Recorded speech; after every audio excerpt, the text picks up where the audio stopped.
Olá, tudo bem? Seja bem-vindo a mais um programa A Arena do Futuro. O programa de hoje está imperdível. Prepare o seu coração e antes da gente entrar no tema de hoje, eu quero convidá-los a conhecer e a divulgar as nossas redes sociais. Nós estamos no Twitter, @Arena do Futuro, no Facebook, facebook.com/Arena do Futuro. E um detalhe, hein? No Facebook nós temos vídeos diários de 2 minutos, 1 minuto, até 3 minutos, para você sair de casa alimentado com a palavra de Deus. E também temos o blog do Arena, que está dentro do site da Novo Tempo. Você entra lá no novotempo.com/Arena do Futuro e aí você tem mais vídeos, mais mensagens, mais notícias sobre tudo o que está acontecendo no Brasil na pregação da palavra de Deus. Nós também temos um curso bíblico para você fazer, para você receber gratuitamente. É o DVD chamado A Última Esperança. Esse DVD foi gravado em 5 países, com destaque para Israel, para a Grécia e também para a Turquia, e gravamos em Roma, na Itália. Foi realmente uma experiência incrível e esse DVD pode ser seu totalmente de graça. É só você ligar para cá ou mandar um e-mail e nós enviaremos gratuitamente. Então, eu repito, até você. Bem, agora sim, prepare o seu coração. Tema de hoje. A Bíblia fala a respeito do fim do mundo. E hoje eu quero falar para você sobre uma profecia que revelou o fim do mundo. E esse realmente é um tema interessante e até, de certa maneira, um pouquinho polêmico. Só que eu quero falar não do fim do mundo em relação ao futuro, mas em relação ao passado. E para entender essa profecia, para saber que profecia é essa, eu lhe convido a abrir a Bíblia Sagrada comigo, no livro de Gênesis. E talvez você diria, pastor, mas tem profecia em Gênesis? Claro que tem. Tem profecia em toda a Bíblia. Vamos abrir a Bíblia Sagrada em Gênesis, capítulo 6, versículo 5, que diz assim: Viu o Senhor que a maldade do homem se havia multiplicado na terra, e que era continuamente mau todo desígnio do seu coração. Então, isso aqui revela que houve um tempo na história da humanidade em que o gênero humano se corrompeu de tal maneira, em que os problemas se acentuaram de tal forma, que Deus teve que tomar uma decisão e colocar um ponto final na história do mundo daquele tempo. Você percebeu na leitura do verso 5 que a maldade humana se havia multiplicado. Veja então o que diz o verso 6. Então se arrependeu o Senhor de ter feito o homem na terra, e isso lhe pesou no coração. Agora vem o verso 7. O verso 7 já começa a mostrar claramente o anúncio, a profecia de Deus. Olha só o verso 7. Disse o Senhor: farei desaparecer da face da terra o homem que criei, o homem e o animal, os répteis e as aves dos céus, porque me arrependo de os haver feito. Percebeu? Então aqui Deus está dizendo o seguinte, que ele acabaria com o mundo daquele tempo. Eu vou ler outra vez só a primeira parte do verso 7 que diz: Disse o Senhor, farei desaparecer da face da terra o homem que criei, e também os animais. Aqui nós podemos perceber que Deus anunciou o fim do mundo. Aqui está o anúncio, aqui está a profecia, aqui está a revelação mostrando que Deus acabaria com o mundo naquele tempo. E o texto continua, porque quando Deus diz assim, eu vou acabar com a vida humana, eu vou colocar um ponto final nesse mundo, não dá mais. As pessoas estão extremamente rebeldes, as pessoas foram ao extremo da pecaminosidade. Ou seja, as pessoas blasfemavam contra Deus, blasfemavam contra o Espírito Santo, havia rebeldia aberta. Então Deus disse, eu vou acabar com esse mundo, eu vou acabar com toda essa farra, essa situação, essa rebeldia, essa situação maligna.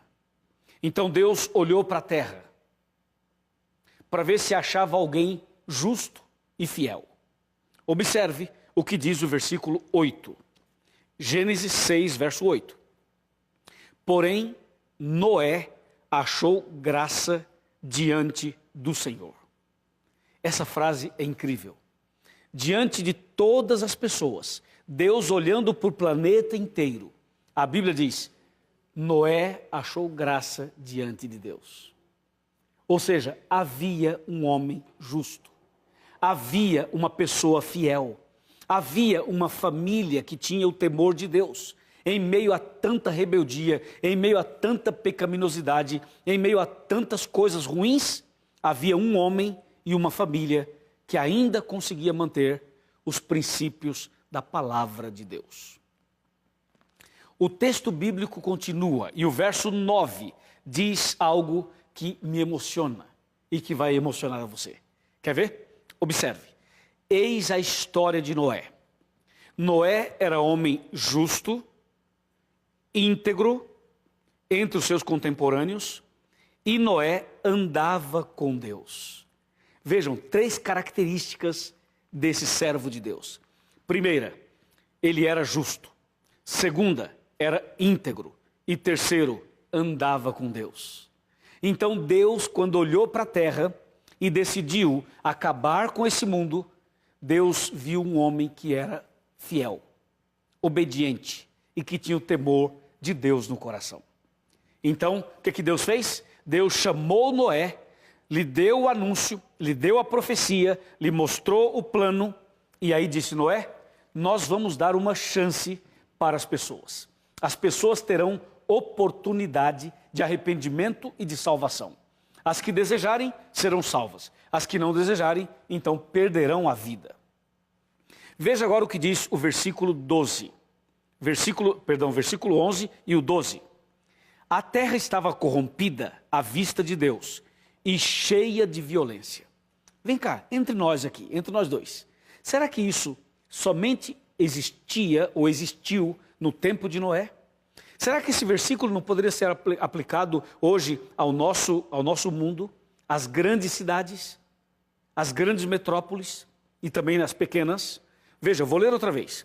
A terra estava corrompida à vista de Deus e cheia de violência. Isso está em Gênesis. Quer dizer, se as pessoas daquele tempo já viviam assim, o que dizer das pessoas que vivem hoje? Então vem o versículo 12.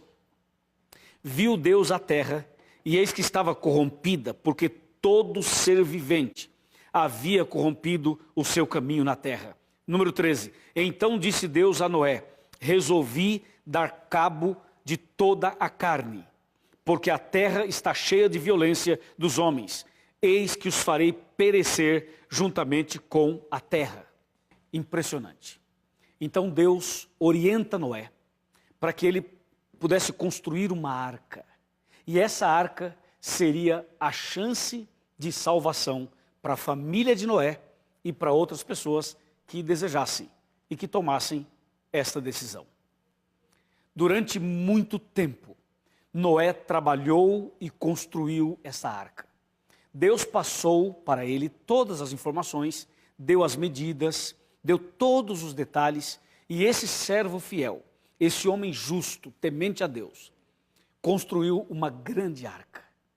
E quando ele construía, durante os anos em que ele foi construindo essa arca, ele também dava às pessoas a mensagem de Deus.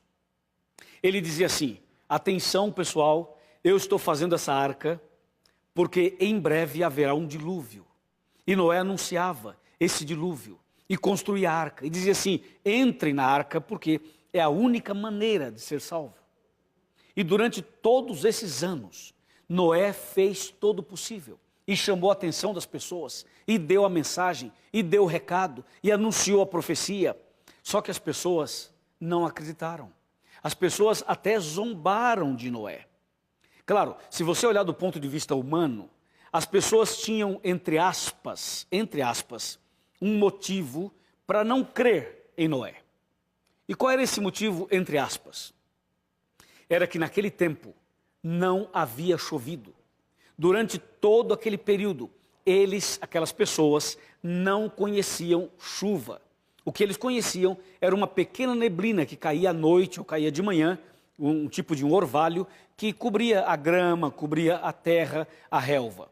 Mas chuva torrencial mesmo, eles não conheciam. E Noé estava anunciando a chegada de um dilúvio, de uma chuva torrencial. Então as pessoas diziam assim: você está louco, Noé, isso nunca vai acontecer. A questão é que Noé estava transmitindo uma mensagem de Deus, era uma profecia de Deus. E Noé estava seguro disso, então construiu a arca, e enquanto construía, ele pregava, ele apelava, ele chamava, ele advertia, ele repreendia. O tempo passou, chegou o dia final, a arca estava pronta. Noé, então, recebe de Deus uma orientação para colocar os animais aos pares, de 2 em 2, dentro da arca, de cada espécie. E Deus queria então preservar as espécies, ou seja, salvar os animais, cuidar dos animais. E Noé coloca os animais dentro da arca. E ele vai chamando as pessoas, e ele vai convidando as pessoas. E infelizmente as pessoas não entenderam e não aceitaram e consequentemente não entraram na arca. Somente entraram na arca as pessoas da família de Noé. Somente 8 pessoas, 8, entraram na arca. E os animais entraram. Mas as outras pessoas não aceitaram e por isso não entraram. Aí quando Noé entrou na arca, ele ficou na porta da arca e fez o último chamado, o último convite, o último apelo. Eu posso imaginar o grande Noé, o velho Noé, fazendo um chamado, fazendo um apelo dramático, emocionante. E as pessoas não entraram e ainda disseram: você está louco, você está maluco, você está fora de si. E Noé então entra na arca e fecha a porta por dentro. E diz a revelação que o anjo do Senhor fechou a porta pelo lado de fora. Então, mesmo que Noé desejasse abrir a porta da arca, ele não poderia, porque Deus fechou por fora e Noé fechou por dentro. Só que aconteceu uma coisa: passou um dia em que Noé e a família e os animais estavam lá dentro e não choveu. Passou o segundo dia e também não choveu. Veio o terceiro dia, nada de chuva. Chegou o quarto dia e também não choveu. Veio o quinto dia e o céu estava azul, o sol brilhava, nada de chuva. Veio o sexto dia, também não choveu. Veio o sétimo dia e não choveu. E quando terminou o sétimo dia, terminou uma semana, exatamente como estava planejado por Deus, começou a formar um temporal. As nuvens começaram a aparecer mais carregadas. E começa então aquele clima de chuva. As pessoas lá fora que estavam zombando de Noé durante aquela semana, dizendo: ei Noé, tá vendo? Já passou um dia, já passaram 2, passaram 3, 4, cadê a chuva? Cadê o dilúvio? Tá vendo? Você é louco, você tá gagá, as pessoas vão morrer aí, saia daí. As pessoas que estavam zombando, quando no final da semana perceberam que as nuvens estavam se formando, e um vento forte, e um trovão, e um relâmpago, e aquelas gotas grossas, grandes, de chuva começam a cair. As pessoas nunca tinham visto aquilo. Então elas começam agora a se agitar de um lado para o outro. O que será que está acontecendo? Eles não entenderam exatamente o que estava acontecendo, mas a chuva veio. 1 dia, 2 dias, 3 dias, 1 semana, 2 semanas, 3 semanas, 1 mês, 40 dias. Chovendo todos os dias, torrencialmente. Aquelas pessoas batiam na arca, batiam na porta, gritavam: Noé, Noé, Noé, Noé, abra a porta, agora a gente acredita em você, na sua pregação, abra, nós queremos entrar. Mas infelizmente Noé não poderia abrir, era tarde demais. Sim, era tarde demais. Aquelas pessoas que não entraram morreram lá fora. Noé e sua família foram salvos, e também os animais. E assim, aquele mundo daquele tempo acabou. As pessoas morreram. As demais coisas foram destruídas. E a água subia. Vinha água de cima e vinha água de baixo. Foi algo que nunca se viu. Nós, por exemplo, não podemos nem sequer imaginar. Porque essas chuvas que nós recebemos no Brasil ou no mundo hoje, mesmo que cause uma certa inundação, não se pode comparar ao dilúvio. O dilúvio foi uma coisa extrema, impressionante. Só para você ter uma ideia, quando você viaja por aí, de avião ou de carro, e você vê aqueles abismos, aquelas montanhas enormes, esses Grand Canyon, esses lugares impressionantes, isso tudo é resultado do dilúvio. Entendeu? Essas montanhas, esses abismos e tudo isso é resultado do dilúvio. Você vê, andando de carro lá embaixo, você vê um riacho, você vê um rio ali, tudo isso é resultado do dilúvio. As coisas mudaram, o planeta foi acomodado de outra maneira, as coisas foram diferentes, Deus cumpriu aquela profecia e o mundo daquele tempo acabou. Somente 8 pessoas foram salvas dentro da arca e os animais também. Depois que passou o dilúvio, depois que as águas baixaram e a arca também pôde ser ali colocada num lugar seguro, então Noé abre finalmente a porta da arca sob a orientação de Deus. E ali eles começam agora uma nova civilização. Começa agora um novo mundo, uma nova experiência, tudo de novo. É como se estivesse iniciando um novo mundo, com Noé e sua família. Meu amigo e minha amiga, você deve estar pensando, pastor, que história impressionante. Sim, é uma história impressionante. Agora, será que a Bíblia fala mais alguma coisa sobre esse assunto? Sim, a Bíblia fala. E eu quero mostrar para você o que a Bíblia fala.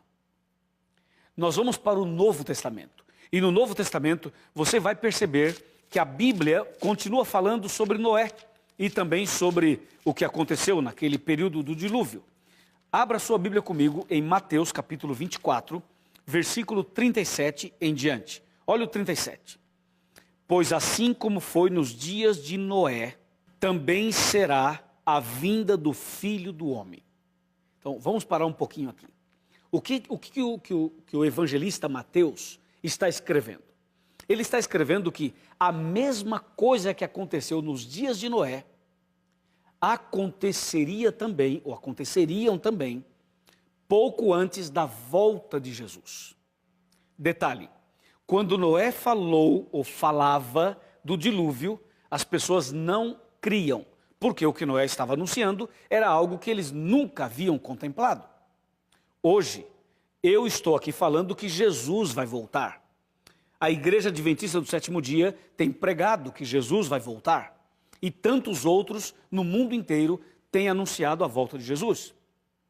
E muitas pessoas pensam assim, isso é mentira, isso é alarmismo, isso é sensacionalismo, Jesus nunca vai voltar e tal. Tem muita gente que hoje age e reage como as pessoas naquele tempo de Noé. A Bíblia diz claramente em Mateus 24, 37, que assim como foi nos dias de Noé, assim também será a vinda do Filho do Homem. Olha o verso 38. Porquanto, assim como nos dias anteriores ao dilúvio, comiam, bebiam, casavam e davam-se em casamento, até ao dia em que Noé entrou na arca, e não o perceberam, senão quando veio o dilúvio e os levou a todos. Assim será também a vinda do Filho do Homem. Percebeu? Ou seja, a mesma experiência que aconteceu antes do dilúvio e durante o dilúvio, isso vai se repetir em nossos dias e na volta de Jesus. Ou seja, eu estou aqui no Arena pregando sobre a volta de Jesus. E enquanto eu estou pregando sobre a volta de Jesus, eu estou chamando você para entrar na arca. Entrar na arca é aceitar Jesus como Salvador e entrar para a igreja. E muitas pessoas já não creem mais, já não aceitam mais. Muitas pessoas estão com a mente cauterizada. E Jesus falou uma frase que me impressiona até hoje. Jesus disse assim, quando o Filho do Homem vier em sua glória e sua majestade, porventura achará fé na terra? Porque as pessoas estão perdendo a fé. As pessoas estão perdendo o respeito e a confiança para com as profecias da palavra de Deus. Meu amigo e minha amiga, a Bíblia está dizendo que nós precisamos tomar cuidado e abrir nossos olhos justamente para não cometer os mesmos erros que as pessoas cometeram nos dias anteriores ao dilúvio. Hoje é momento de você parar e pensar. Você que assiste a TV Novo Tempo já há muitos anos, ou quem sabe há muitos meses. Você que estuda a Bíblia conosco, você que está acompanhando toda a programação da TV Novo Tempo, você anota, você grava, não é verdade? Você assiste depois no seu iPad, você leva para suas viagens. Você é uma pessoa que não frequenta nenhuma igreja, mas você assiste a TV Novo Tempo e em casa você se alimenta espiritualmente, não é verdade? Chegou a hora de você se levantar desse sofá, se levantar dessa cadeira, tomar uma atitude e entrar na arca. Chegou a hora de você entrar na arca. Porque não basta ouvir a palavra, não basta ouvir as profecias, não basta conhecer. É fundamental aceitar e colocar em prática. Hoje a arca seria a igreja, porque no mundo tão turbulento como este, no mundo onde o dilúvio de pecados, o dilúvio de maldade, o dilúvio de corrupção, o dilúvio de tantas coisas erradas, aí tenta nos sufocar, a única segurança que temos é Jesus. E o único lugar seguro, do ponto de vista espiritual, é a igreja. Mesmo que dentro da igreja você encontre pessoas pecadoras, pessoas cheias de defeitos, pessoas cheias de problemas, como todos nós temos problemas, ainda assim é o melhor lugar. Sabe por quê? Porque a igreja é o lugar de pessoas enfermas espiritualmente, de pessoas que têm problemas. É a igreja, a arca, é a igreja o lugar seguro, é ali onde o médico dos médicos pode curar você, pode ressuscitar você, pode transformar você, pode dar um novo coração para você. Por isso, eu estou lhe convidando, agora eu estou aqui na porta da arca, olha para mim, olha para mim. Eu sou aqui como o Noé, estou aqui na porta da arca. Vamos imaginar essa aqui como a arca. Eu estou aqui na porta e em nome de Jesus, eu lhe convido, levanta, levanta e vem, levanta e entra. Vamos, levanta e entra. Tome uma decisão, meu amigo. Tome uma decisão hoje de entrar na arca. E Deus vai livrar você da destruição final. Porque Jesus vai voltar para tirar o seu povo daqui e dar um novo céu e uma nova terra. Mas aqueles que não se prepararem e que não estiverem preparados serão destruídos. Não com água, mas com fogo. Como diz em Malaquias, capítulo 4, e como diz em Apocalipse, capítulo 20. É hora da gente abrir os olhos, abrir os ouvidos e tomar uma decisão. Amém? Amém? Vai? Fala amém, meu filho. Amém. Deus te abençoe por essa importante decisão. Agora que nós fizemos essa análise do dilúvio e da volta de Jesus, nós precisamos considerar um detalhe aqui de Mateus 24, especialmente do versículo 38, para que você entenda definitivamente. Eu vou fazer o seguinte, essa parte do verso 38, eu vou sentar no meu sofá, eu quero que você também se assente, se for possível, e vamos conversar de coração para coração, olho no olho, tá bom assim? Aqui já estou sentado, deixa eu me ajeitar aqui, a minha gravatinha, tudo certo? Muito bem. Agora você que está em casa, sentado no seu sofá, ou na sua cadeira, ou na sua cama, eu quero convidar você para chegar mais perto. Dá para chegar mais perto? Chega mais perto, vem. Aqui, olha nos meus olhos. Olha no meu rosto. Vem aqui, nós somos amigos. Eu sou o seu pastor, certo? Então venha. O texto que eu falei, Mateus 24, verso 38, diz assim: porquanto, assim como nos dias anteriores ao dilúvio, olha só, comiam, bebiam, casavam e davam-se em casamento, até o dia em que Noé entrou na arca. Bom, o que isso aqui nos ensina? Isso nos ensina que um pouco antes do dilúvio, a vida era normal. As pessoas comiam, bebiam, casavam, viajavam, passeavam, entendeu? E aí veio o dilúvio. Veja só uma coisa, quando Jesus voltar, muitas pessoas estarão vivendo uma vida normal, trabalhando, estudando, indo ao shopping, indo à praia. Muitas pessoas estarão vivendo uma vida normal, casando, entendeu? Fazendo as coisas delas, indo ao banco, pagando contas, resolvendo os problemas. E aí Jesus aparece nas nuvens dos céus e como fica? Então essas pessoas perderão a salvação. Por isso a Bíblia diz, vigiai e orai. Esse vigiai e orai, esse vigiai significa estudar as profecias, conhecer a Bíblia Sagrada. E orai para estar preparado? Porque Jesus em breve voltará. E a volta de Jesus significa o fim desse mundo mau e o início de um mundo novo. O início de um novo céu e de uma nova terra. Essa é a profecia que a Bíblia Sagrada nos mostra. Se ficou claro para você, eu pergunto, será que vale a pena hoje tomar a decisão enquanto temos oportunidade? Será que vale a pena hoje você dar um passo de fé enquanto Deus está te dando esta oportunidade? Sim, claro que vale. Então o chamado de Deus para você entrar na arca, como eu falei agora há pouco, envolve o novo nascimento. Você tem que vir a Jesus. Você tem que procurar a igreja adventista do sétimo dia. Ah, pastor Luiz, eu não sei onde tem uma igreja. Não há problema. Você tem internet na sua casa? Vai lá e digita na sua internet. encontreumaigreja.com.br. Aí você vai encontrar uma igreja adventista e você vai até lá. Vai fazer estudo bíblico, vai ser batizado, nós vamos batizar você. Você vai ser uma nova criatura e você vai se preparar para a volta de Jesus. Você e a sua família. Concorda com isso? Aceita esse chamado? Se você aceita, levanta a mão. Levanta a mão na sua casa. Diz, pastor, eu aceito. Eu quero. Então, se você quer, vai, levanta a sua mão. Então, com a mão levantada, eu vou orar por você. Feche os olhos e ore comigo. Querido Deus, nosso Pai, obrigado pelas profecias bíblicas. E obrigado porque a história do dilúvio nos chama a atenção para a volta de Jesus. Em breve Jesus voltará. E eu e os meus telespectadores, meus amigos, queremos estar preparados. Por isso levantamos a nossa mão, dizendo da nossa decisão. Abençoa este homem, esta mulher, esta família.